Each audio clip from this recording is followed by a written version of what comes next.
The other thing is we talk a lot about sleep, and sleep is extremely important, but there are other modes and brain states that can allow you to recover. One of the ones that I'm a huge proponent of and that my lab has been studying and other labs are studying is what many people call yoga nidra, where I've done yoga nidra a lot. It's a wonderful practice, just lying down and focusing enough of your attention so that you don't fall asleep, and enough of your attention on and moving it around so that you're not really concentrating on any one thing.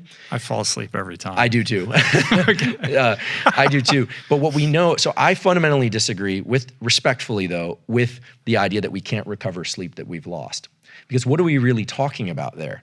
For me, it's the ability to perform these duration path outcome analyses. So in my lab, we have people do a cognitive task, and then we place them into these very deep states of relaxation through things that are kind of like yoga nidra. And people can find yoga nidra scripts out there. They're everywhere on YouTube, elsewhere. Or we have them do a hypnosis script. Hypnosis is very similar. Deep relaxation, wandering sort of attention, fairly narrow context, but it brings the brain into these unique states where you're neither asleep nor awake. And for people that have trouble falling asleep or trouble relaxing themselves, these kinds of practices are extremely useful because they're really teaching you how to turn off those modes of focus. So, we live in a stressed society. Some people are stressed because they're overwhelmed, but other people are stressed because they just don't know how to turn off their brain and fall asleep. And so if you want to learn how to turn off your brain and fall asleep, these practices are immensely useful. How do you practice hypnosis by yourself though? So there's some scripts. I would recommend people go to one of the scripts on YouTube, or there's some good ones. I've never met him. I don't have any relationship to him, but Michael Sealey, S-E-A-L-E-Y, Australian guy, has some really good hypnosis scripts. And they're just audio programs? Yeah, you just listen to them. And these, and he's not going to make you walk off a cliff or anything. No. So stage hypnosis is very different. So I have a very close collaboration with a guy named David Spiegel, who's in our psychiatry department at Stanford.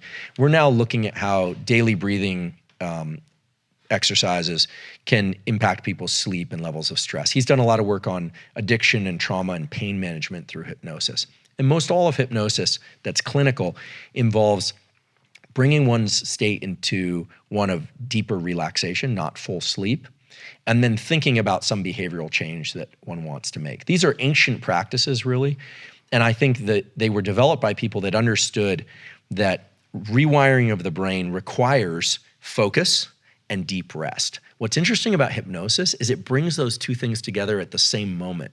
So normally you'll work really hard on something, then you'll sleep, and that's when the plasticity occurs. But hypnosis likely accelerates that whole process by having people enter a state of deep relaxation and focus at the same time, and allows those circuits to reshape themselves. And there's some published data from David's lab to support that.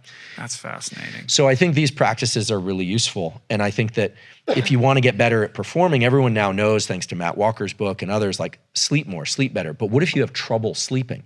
Well, or falling asleep? Well, we want to define what that is. Some people have a hard time turning off their thoughts.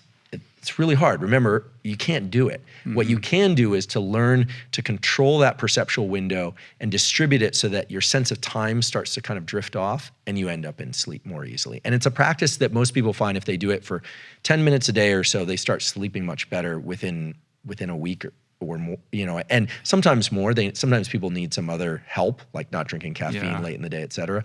But that brain state of no duration path and outcome analysis is going to be the most restorative, and you can get it in wakefulness too.